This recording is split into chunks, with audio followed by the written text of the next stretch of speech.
pessoal, tudo bem mais uma vez? Eu me chamo Brene Mourão, sou professora de matemática. Agora nossa aula para os sextos anos vai falar também sobre frações, mas vai falar sobre comparação e localização na reta, tá? Então vamos dar uma olhadinha, como sempre, né? A gente começa a aula com o desafio da aula anterior. Eu deixei um desafio bem fácil para vocês tentarem resolver, falando sobre a fração que faltava aqui, né? Na verdade, que restava desse bolo, né? Apesar de a gente ter ali uma fatia bem grandona, inteira, a gente consegue perceber que esse bolo aí foi cortado em 4 fatias e aquela fatia grandona que está ali se refere a 6, né? A 6 fatias no total, né? Aquela fatia grandona ali se refere, na verdade, a 2 fatias, se a gente perceber. Então, quer dizer que foram consumidas 4 de um total de 6. Mas a pergunta da questão é quanto sobrou desse bolo, né? Quanto que restou. Aí a gente pensa assim, se a fração divide, né, representa um pedaço pelo todo, 4 pedaços foram consumidos de um total de 6. Então, faltam ser consumidos 2 de um total de 6. E aí a gente pode utilizar essa fração para representar o que sobrou, beleza? A gente vai utilizar alguns mecanismos mais na frente que vai fazer com que a gente expresse essa fração em outras frações, desde que a gente mantenha a mesma quantidade. A gente falou disso na aula passada, eu sugiro que você dê uma olhadinha lá, tá bom? Vamos falar agora sobre comparação de frações. O que significa comparar, né? Comparar é verificar se uma fração é maior, menor ou igual a outra, tá? E como é que a gente vai observar isso? Eu trouxe um exemplo aqui, falando sobre pizza, e aí a gente pode fazer algumas representações, ó. André comeu 2 fatias. E aí a gente pode representar, ó, 2/8. A pizza toda foi dividida em 8 partes e André comeu 2 dessas partes. Tranquilo até aí, professora. Vamos lá. Júlia comeu 3 dessas partes. De novo, a gente vai representar também numa fração. A pizza foi dividida em 8 partes e Júlia comeu 3 dessas 8. Tranquilo. Se a gente fosse comparar quem comeu mais ou quem comeu menos, dá para a gente perceber tanto na parte visual, né, olhando para isso, quanto pela parte da quantidade. 3/8 vai ser um valor maior do que 2/8, porque é uma coisa de quantidade, né, uma coisa imediata. Então, quando a gente tem frações que têm o mesmo denominador, a gente vai comparar os numeradores. E mesmo que a gente não estiver estudando fração agora, você já tem essa noção de comparar quando a quantidade de divisões é a mesma e você pega quantidades diferentes. Até aí eu acho que está tranquilo, né? Vamos ver um outro caso agora. Aqui a gente tem um chocolate que foi dividido de 2 maneiras diferentes. A primeira divisão foi em 3 partes e a segunda divisão foi em 4 partes. Então, a gente tem aqui, ó, Mateus comeu 2 barrinhas ali, 2 pedaços da barrinha inicial que foi dividida em 3 partes, certo? E Mônica comeu aqui 3 partes da barrinha que foi dividida em 4 partes. Então, a gente pode expressar, ó, Mateus comeu 2/3 desse chocolate e Mônica comeu 3/4, né? Dividido em 3 partes, pegamos 2, aqui tem 2/3. Dividido em 4 partes, pegamos 3. Então, aqui tem 3/4. E agora, como é que fica? Por mais que a ideia do chocolate ajude por causa dos quadradinhos, a gente vai fazer a ideia de comparar as frações. E a gente viu no exemplo anterior que quando eu tenho os denominadores idênticos, eu comparo somente os numeradores, os números de cima. A gente vai fazer esse processo aqui baseado na aula anterior, que a gente pode multiplicar essas frações pelo mesmo valor, mas a gente não vai alterar a quantidade que ela está representando, né?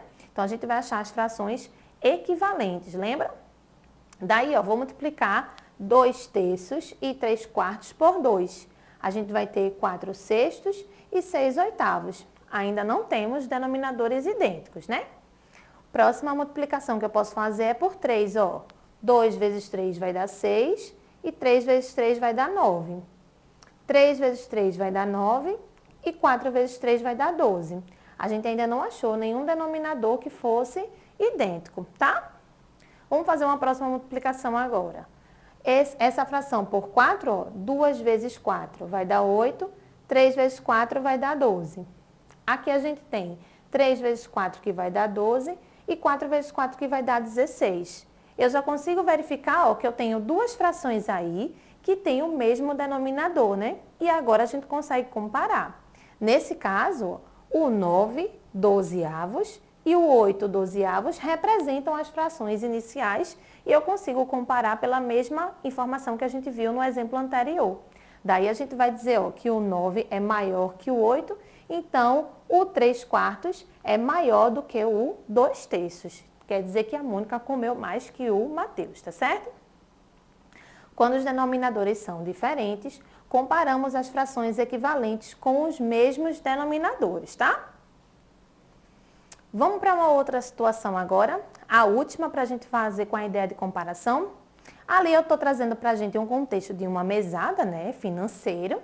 E aí a gente tem aí, ó, dois irmãos, vamos dizer assim, Lucas e Lara, onde Lucas vai ganhar 1/3 do valor, né, que o pai vai lá distribuir na mesada, e Lara vai ganhar 1/4. Como é que a gente vai comparar? Quem é que vai ganhar mais? Então, vê, 1/3 e 1/4 são frações com denominadores diferentes. A gente acabou de ver que se o denominador for diferente, a gente pode utilizar essa ideia de fração equivalente e descobrir quem é maior ou menor. Mas, se a gente observar direitinho, eu já consigo dizer que 1/3 é maior do que 1/4. E como é que eu consigo essa interpretação? Dividindo um número por um número pequeno, a gente vai ter uma parte grande. E vice-versa, se eu dividir por um número grande, a gente vai ter um número pequeno. Vamos pensar. Você tem um dinheiro. Você quer dividir com um colega ou você quer dividir com 5 colegas? Você quer dividir com um colega, né? Porque você vai dividir para 2 e você vai ter mais dinheiro. Quando eu divido para 5 colegas, eu tenho menos dinheiro. Então, quando a gente percebe essa relação, ó, dividir para 3 significa ter mais dinheiro do que dividir para 4. Para a gente ter uma noção, eu coloquei aqui um exemplo, ó. Se o valor fosse R$24, por exemplo, 1/3 de R$24 seria dividir 24 para 3, né? E daí a gente tem 8. Se a gente fosse calcular 1/4 dos R$24, ó, a gente vai ter R$6. Então, se o preço aí, se o valor, na verdade, fosse dividido para Lucas e para Lara, de acordo com essas frações, fosse de R$24, Lucas ia ganhar R$8 e Lara ia ganhar 6. Ela ia ganhar menos porque o denominador foi maior. Ele ia ganhar mais porque o denominador foi menor. Então, quando o numerador for 1, a fração que vai ter o maior valor vai ser a fração com o denominador que tiver o menor resultado, né? O número 3 é um número menor do que o 4. Então, a fração 1/3 é maior do que a fração 1/4, tá? Então, pessoal, para a gente fazer um resumo das comparações de frações, aqui eu trouxe um mapinha para a gente perceber como que cada caso vai se comportar, né? No primeiro momento, a gente tinha denominadores iguais e aí a gente só comparou os numeradores, né? No segundo exemplo, os dos chocolates, a gente tinha denominadores diferentes. E aí a gente precisou colocar as frações com as frações equivalentes, né? Transformar essas frações. E daí, quando os denominadores ficaram idênticos, a gente comparou. No caso da mesada, a gente acabou de fazer uma comparação sobre 1/3 e 1/4. E a gente viu que quanto menor o denominador, maior vai ser essa fração, né? Então, aí a gente vai ter que 1/3 vai ser maior que 1/4. E a regrinha é, quando os denominadores são diferentes e os numeradores forem iguais a 1, a maior fração será aquela que tiver o menor denominador, tá certo? Vamos aqui agora ver essa ideia de comparação de frações utilizando outra ferramenta, né?